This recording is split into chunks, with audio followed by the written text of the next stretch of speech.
En esta parte del programa nos acompaña Juan Carlos Garzón, investigador de la Fundación Ideas para la Paz y experto en temas de política de drogas. Bienvenido, muchas gracias por estar con nosotros. Buenas tardes, muchas gracias por la invitación.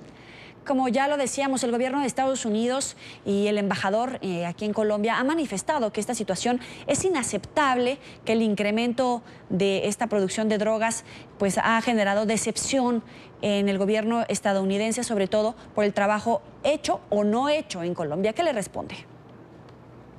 Pues yo creo que la preocupación es natural. Llevamos varios años de incremento, aunque hay que decir que los incrementos más críticos se dieron en el año 2014 y también en el año 2015. Y en el 2016 y 2017 el incremento es más o menos del 11% anual. Ahora hay que poner esto en contexto. Colombia y Estados Unidos han venido en una serie de conversaciones y se estableció hace pocos meses un acuerdo de disminuir los cultivos de coca en los próximos 4 años en un 50%. Entonces, digamos, a puertas del proceso que rutinariamente hace Estados Unidos para decidir la certificación o desertificación de un país, que es en septiembre, pues es natural que se produzcan esas tensiones, lo cual va a ser, digamos, como la puerta de entrada para la nueva administración. Literalmente es uno de los principales temas que va a recaer en la agenda del nuevo presidente de Colombia, Iván Duque, sobre todo si esta decisión es para septiembre, el tema de la certificación. De alguna manera en este momento se está jugando con este tema. ¿Cuál tendría que ser el cambio de rumbo del gobierno colombiano con miras a este inicio de gobierno? Bueno, yo pienso que las decisiones que tiene que tomar Colombia, sobre todo, tienen que primar el interés nacional bajo una perspectiva de largo plazo que establezca canales de cooperación con distintos países, pero definitivamente nuestra agenda no puede estar marcada, digamos, por los llamados de atención de Estados Unidos, que son razonables, pero que digamos que nosotros tenemos que decidir realmente cuál es nuestra perspectiva, y esta perspectiva sobre todo tiene que conservar el largo plazo, preservar el largo plazo, ser sostenible, ser muy cuidadoso en términos de los costos que genera. Definitivamente tenemos una responsabilidad, definitivamente hay una agenda sobre la mesa para disminuir los cultivos y golpear el narcotráfico. Tenemos unas herramientas, ahora hay que saber cómo usar esas herramientas, y me parece que si hay un plan serio, una política de Estado para los próximos 4 años con unas metas razonables, la conversación con Estados Unidos debería caminar en una buena marcha. ¿Y en algún momento lo que ha hecho el gobierno del presidente Juan Manuel Santos puede tener alguna consecuencia y que podría repercutir en la certificación en el próximo gobierno? Pues sería muy difícil empezar un gobierno y una relación con una desertificación. Está sobre la mesa, hay preocupaciones. Lo que comentas de las rutas del narcotráfico, llevamos algo más que 1 año de implementación del acuerdo. Esto tiene distintas fases, y si vemos el acuerdo en términos globales, pues tenemos que acordarnos que aquí hay unas responsabilidades del Estado y de la guerrilla, y que hasta ahora, por ejemplo, se están decidiendo cuestiones como la justicia especial para la paz. Entonces, yo entiendo que haya una presión para que la guerrilla dé información. En algunas zonas nosotros tenemos información que han estado colaborando, pero finalmente la responsabilidad de ocupar esas zonas, de tener un trabajo de inteligencia enfocado en las finanzas, enfocado en las rutas, es del Estado colombiano. Entonces, aceptado el comentario, pero me parece aquí que la apuesta debe ser por las capacidades, el fortalecimiento de las capacidades del Estado colombiano. Ahora, en esa línea de pensamiento, independientemente de lo que pueda opinar el gobierno de los Estados Unidos, ¿no hizo falta por parte del gobierno colombiano exprimir todos los recursos para obtener información a la que pudieron haber tenido acceso a través de las FARC? No por darle resultados a los Estados Unidos, insisto, sino justamente para reducir los índices de violencia en Colombia, combatir la operación de los cárteles, por ejemplo, mexicanos en territorio colombiano. ¿No le hizo falta al presidente Santos? Pues fíjate que hay que poner el papel de las FARC en sus justas proporciones. Yo sé que se ha dado esta idea de que las FARC era un gran cartel que controlaba desde los cultivos hasta las rutas con México, pero acordémonos que en Colombia hay múltiples actores, es decir, la porción que tiene, la participación que tiene las FARC en el narcotráfico sobre todo se limitaba a las zonas de producción, y sí hubo intentos de conectar esas zonas de producción con el comercio transnacional. Pero a veces estas apreciaciones pues suenan como si nosotros, como tú dices, exprimiendo a las FARC vamos a tener las rutas súper claras, y me parece que eso tiene algo de cierto, pero acordémonos que también hay unos instrumentos legales, hay un proceso que se está dando, y también desconocemos qué tanto o no han colaborado las FARC, porque definitivamente no lo van a hacer en una rueda de prensa entregando las rutas, sino que esto va a ser un proceso que se va a ir destapando de a pocos. Entonces uno entiende la presión y la expectativa, pero creo que esa expectativa tiene que ser moderada. Primero, por cuál es el real papel que tenían las FARC, y segundo, cuáles son los instrumentos que disponemos para revelar esa información y tomar acciones. Entonces, ¿qué tanto peso tiene esa amenaza, el riesgo de que el acuerdo de paz está en riesgo, la certificación está en riesgo, los recursos de los Estados Unidos para combatir el narcotráfico está en riesgo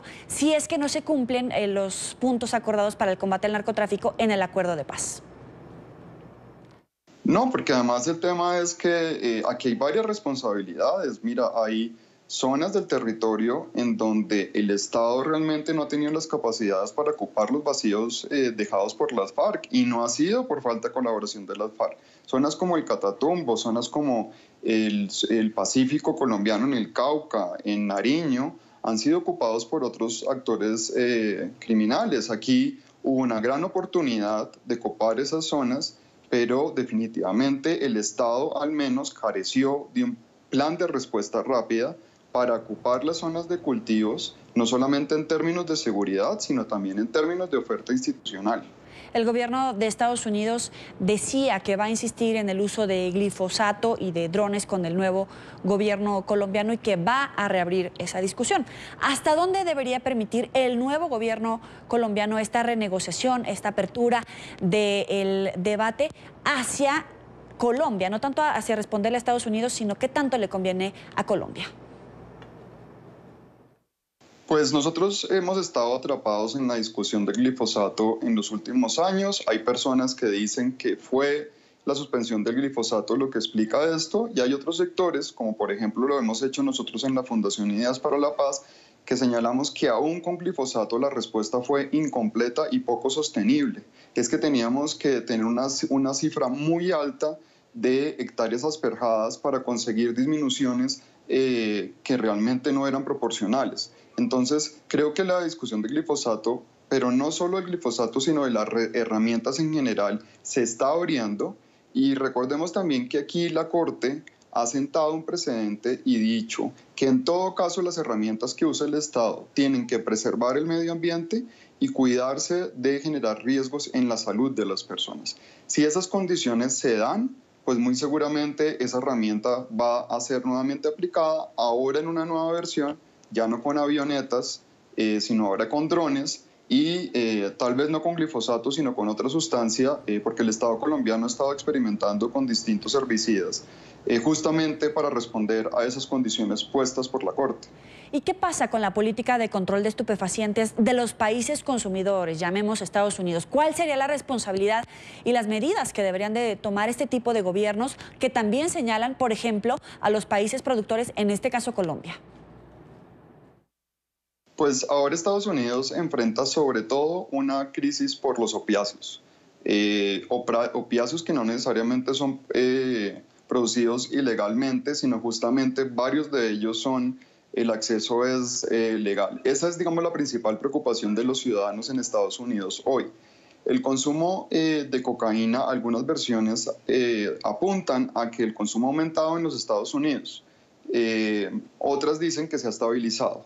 Entonces, sí que una estrategia que, digamos, ayude a prevenir el consumo y también a señalar una responsabilidad al interior de los Estados Unidos, pues contribuiría. Pero esto creo que debemos salirnos de quién tiene la culpa, digamos, como este intercambio en el cual usted me acusa de producir, yo le acuso de consumir, porque eso es el enfoque que hemos adoptado en los últimos años, separando la oferta y la demanda y aspirando a que golpeando aquí yo voy a golpear acá.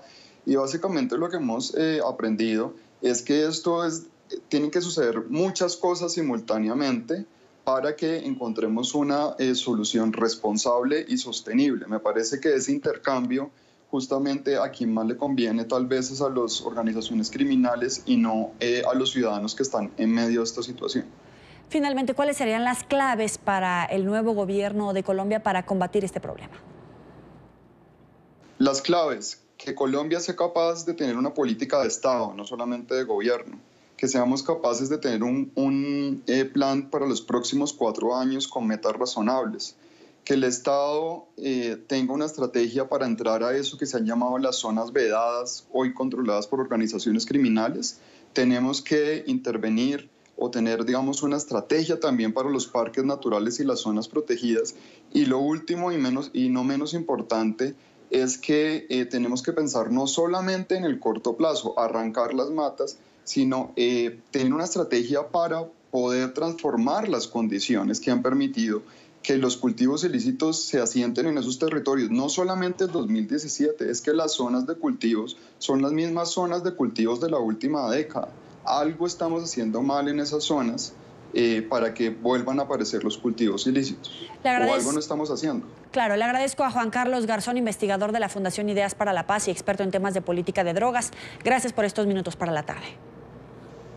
Bueno, muchas gracias y saludos a los televidentes.